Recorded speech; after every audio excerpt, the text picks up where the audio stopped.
Hello, my name is Keshwani. That's K-E-S-H-W-A-N-I,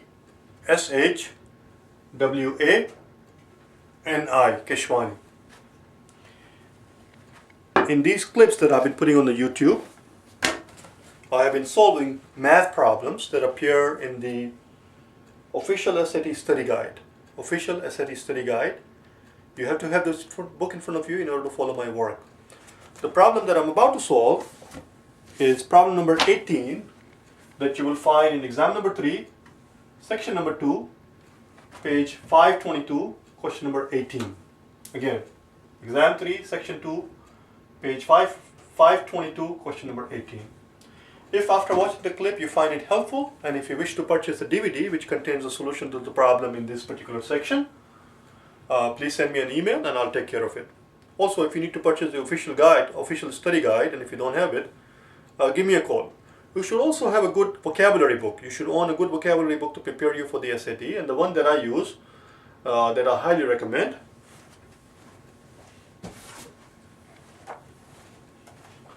is this book. It's called Vocabulary Energizers. It's a wonderful book. You should purchase it. And if you want to buy one from me, just send me an email and I'll send it out to you. Here we go. Let's get going then.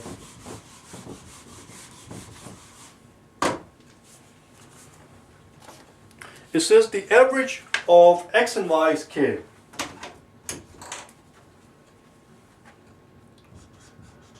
The average of x and y is k. Which of the following is the average of x, y, and z? Which of the following is the average of x, y, and z? That's the question. X, y, and z. Well, I'm going to do this problem two ways. I'm going to do this problem for those people who are not very good in algebra, or who are people who are not comfortable in algebra. Algebra takes them a long time and they are prone to make mistakes when they do algebra. For those people, I will do the first way, which is simply called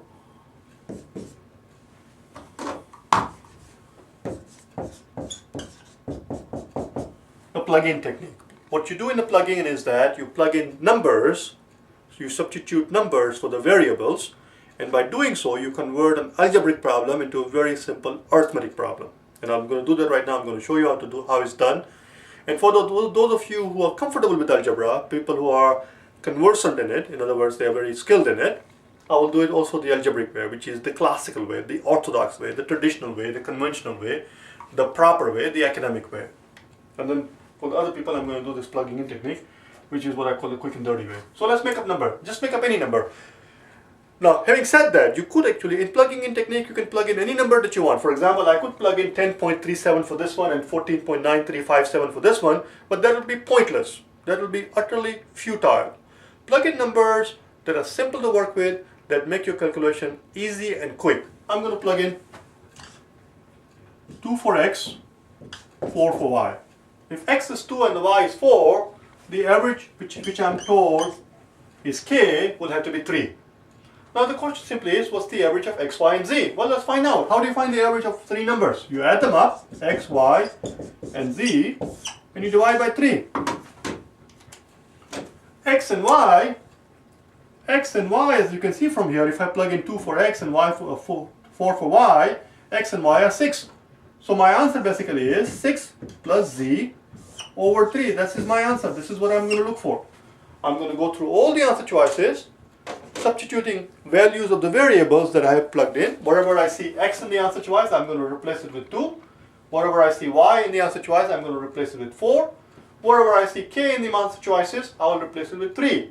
And I'll keep solving them until I find something that looks like this. Notice we did not plug in anything for z. Z could be anything. So let's continue. A says, this is A.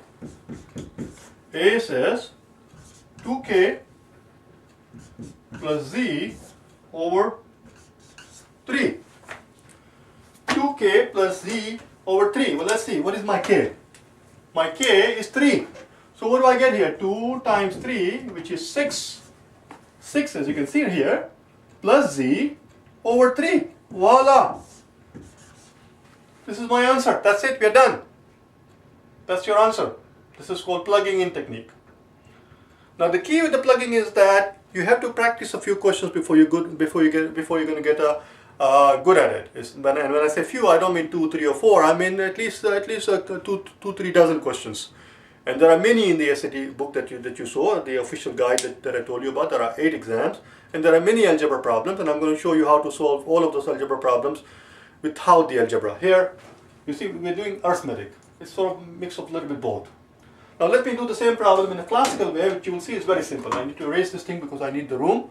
I'm going to redo the problem without the plugging in. I'm going to do it the algebraic way. Okay, here we go. So none of this nonsense, none of this mumbo jumbo. The average of x and y is k, so this is how I write it, x plus y over 2, this is how you find the average of x and y, that equals k. If I multiply both sides by 2, if I multiply this side by 2 and this side by 2, cancel out the 2, that tells me that x plus y must be 2 times k.